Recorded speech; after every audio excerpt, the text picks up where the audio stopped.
கர்த்தருடைய பரிசு நாமத்திற்கு ஸ்தோத்திரம் உண்டாவதாக. இன்றைய ஜீவ வார்த்தை நிகழ்ச்சியை கேட்டுக்கொண்டிருக்கும் அனைவரையும் கர்த்தருடைய பரிசு நாமத்தினால் வாழ்த்துகிறேன், ஆசீர்வதிக்கிறேன். இன்றைய தின தியானத்திற்கு தேவன் கொடுத்த வேத பகுதி, அது சங்கீத புஸ்தகம், அதில் 16ஆம் சங்கீதம், அதில் 5ஆம் வசனம். சங்கீதம் 16:5. கர்த்தர் என் சுதந்திரமும் என் பாத்திரத்தின் பங்குமானவர், என் சுதந்திரத்தை தேவரீர் காப்பாற்றுகிறீர். இன்றைய தினம் இதை கேட்டுக்கொண்டிருக்கும் தேவ பிள்ளைகளே, நீங்கள் கர்த்தருடைய சுதந்திரம் என்று தேவன் உங்களிடத்தில் சொல்ல ஆசைப்படுகிறார். நம்ம உண்மையிலே நம்ம கர்த்தருடைய சுதந்திரவாளி தான், பிதாவினுடைய சுதந்திரவாளி தான் நம்ம எல்லாம். அதை நம்ம விசுவாசிக்கிறோமோ இல்லையோன்னு இல்லை, அதுதான் உண்மை. நீங்க விசுவாசிக்காட்டினாலும் அதுதான் உண்மை. நம்ம கர்த்தருடைய சுதந்திரவாளி.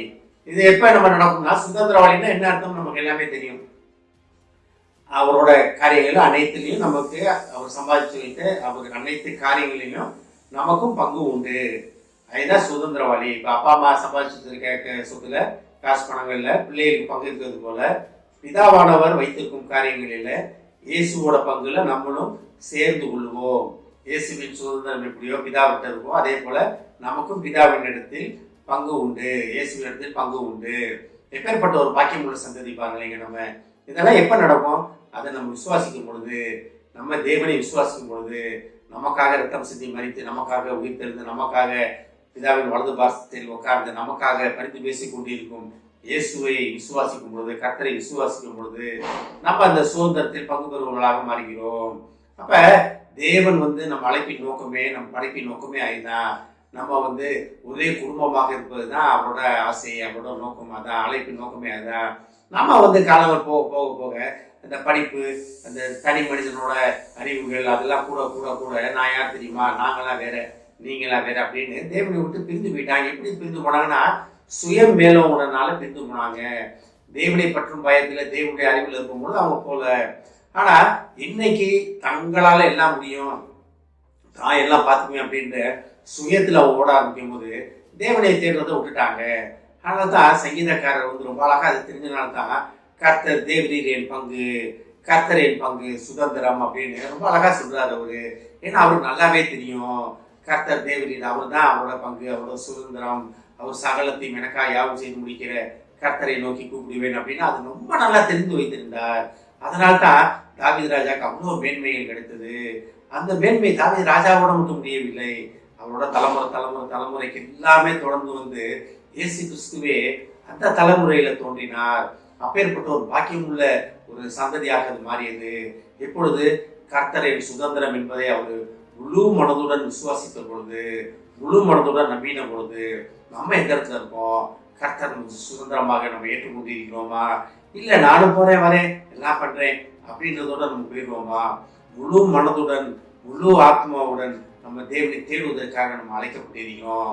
தேவனுடைய காரியங்களை புரிந்து கொள்வதற்கு அழைக்கப்படுகிறோம்.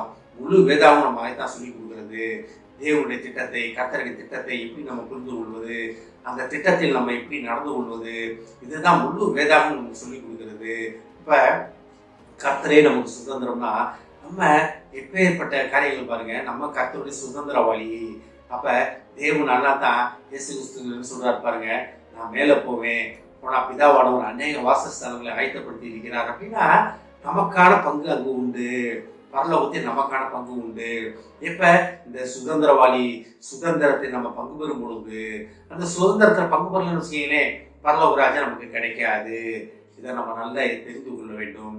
அப்ப பிதாவின் வீட்டில் அநேக வாசஸ்தலங்கள் உண்டுனா, இதை கேட்டுக்கொண்டிருக்கும் சுதந்திரவாளியாகிய உங்களுக்கு அங்கே ஒரு வாசஸ்தலம் உண்டு, எனக்கு ஒரு வாசஸ்தலம் உண்டு, தேவ பிள்ளைகள் அனைவருக்கும் தனித்தனி வாசஸ்தலங்கள் அங்கே உண்டு.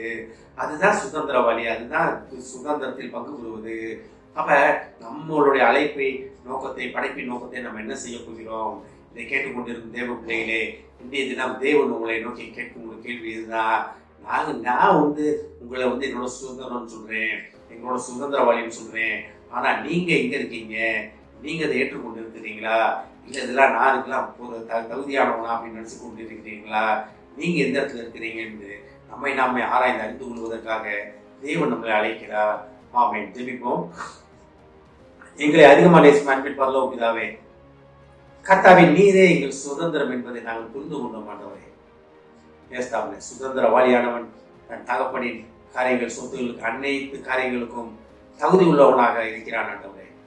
உலக ரீதியான காரியங்கள் எப்படி என்று தப்புனே பரலோக பிதாவானவர் நீர் எங்களை சுதந்திரவாளி என்று கூப்பிடுவதற்காக நன்றி ஆண்டவரே. கர்த்தராக நீர் எங்கள் சுதந்திரம் என்று நீர் சொல்லுவதற்காக நன்றி ஆண்டவரே. அதை பற்றி கொண்டு எங்கள் சுதந்திரத்தை நாங்கள் கைக்குள்ள பெற்றுக்கொள்ள எங்களுக்கு உதவி செய்யும். இதை கேட்டுக்கொண்டு ஒவ்வொரு குடும்பத்தையும் ஒரு கற்று தெரிகிறோமப்பா. குடும்பத்தில் உள்ள ஒவ்வொருவரையும் ஆசீர்வதிக்கிறோமப்பா. குடும்பத்திலே வேலை பார்ப்பவர்களை படிப்பவர்களை ஒரு கற்று தெரிகிறோமப்பா. வேலை பார்க்கும் ஸ்தலத்திலே தாப்புனே உயர்வுகளை கட்டளையிட மாட்டவரே. உயர்வுகளை கட்டளையிட மாட்டவரே. அவருடைய தேவைகளை அனைத்தையும் சந்திப்பேன் என்பதற்காக நன்றி ஆண்டவரே. ஆசீர்வதிக்கிறோமப்பா. இயேசுவின் மூலமாய் கேட்கிறேன் நல்ல பிதாவே, ஆமென். கர்த்தர் உங்களை ஆசீர்வதிப்பாராக.